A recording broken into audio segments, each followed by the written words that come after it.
Olá, amigos do Justificando. Meu nome é Roberto Tardelli.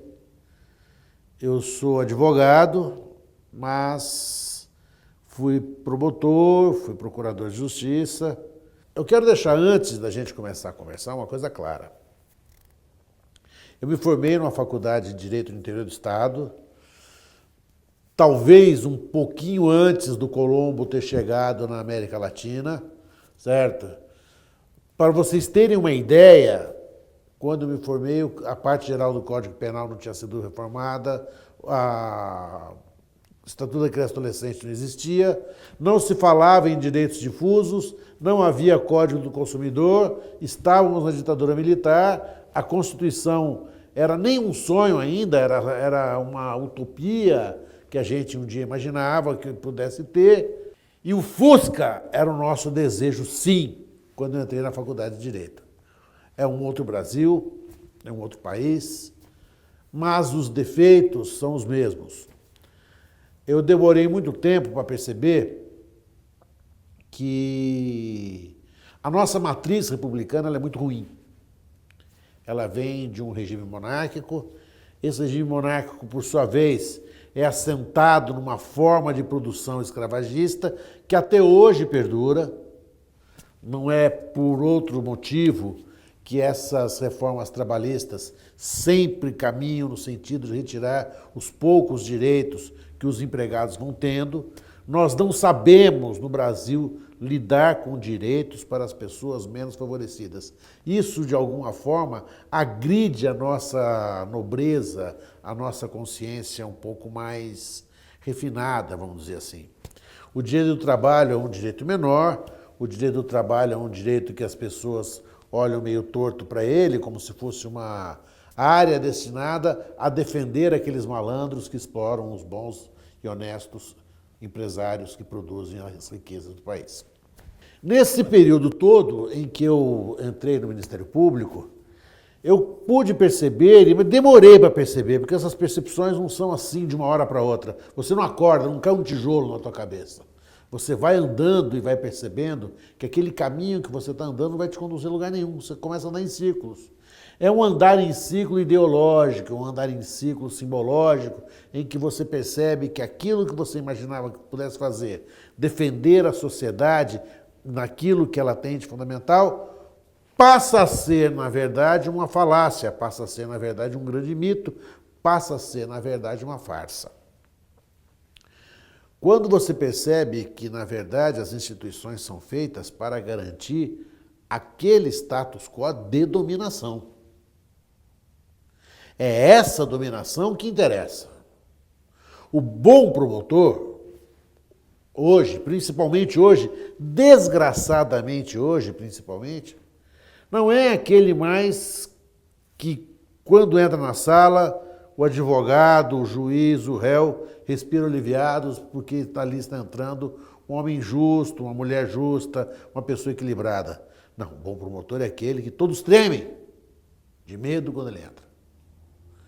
Ele está muito mais para um cão de guarda do que propriamente para alguém que está ali para garantir o Estado de Direito. Este promotor, ele começa a criar um mundo teórico, um modelo teórico de mundo, em que ele começa a ter que inventar os inimigos que ele cria. Quando nós criamos o inimigo, quando nós inventamos o inimigo, quando nós tiramos o inimigo do nosso imaginário, há um grande problema. Esse inimigo jamais será efetivamente debelado, porque ele está sempre ali, ele está sempre dentro da gente. É um inimigo que está dentro de nós. Ou seja, eu cada vez começo a aumentar a minha carga de força contra esse inimigo não morre, de tal forma que eu começo cada vez mais a entender e a restringir o espaço desse inimigo, que hoje pode se chamar impunidade, ontem foi a subversão, mas hoje é impunidade, hoje é o crime organizado, hoje é a violência, e ela começa a tomar um corpo, uma matéria, que esse inimigo começa a se tornar efetivamente uma grande questão nacional. Nesse aspecto, o Judiciário e o Ministério Público se fecharam dentro deles, como se fosse um topo de uma escala social burocrática do serviço público, aquela aristocracia burocrática do serviço público, absolutamente herméticos, absolutamente blindados e reativos e furiosos. Nada se pode perguntar, não se pode questionar, não se pode duvidar, porque qualquer dúvida é um sinal efetivo de que aquele que duvida, na verdade, está trabalhando para o crime organizado. Porque o mundo também vai se tornando muito maniqueísta, as coisas vão se tornando muito mais simples e rasas. Nós vamos tendo dois lados, o lado do bem e o lado do mal, o lado do inimigo e o lado do amigo.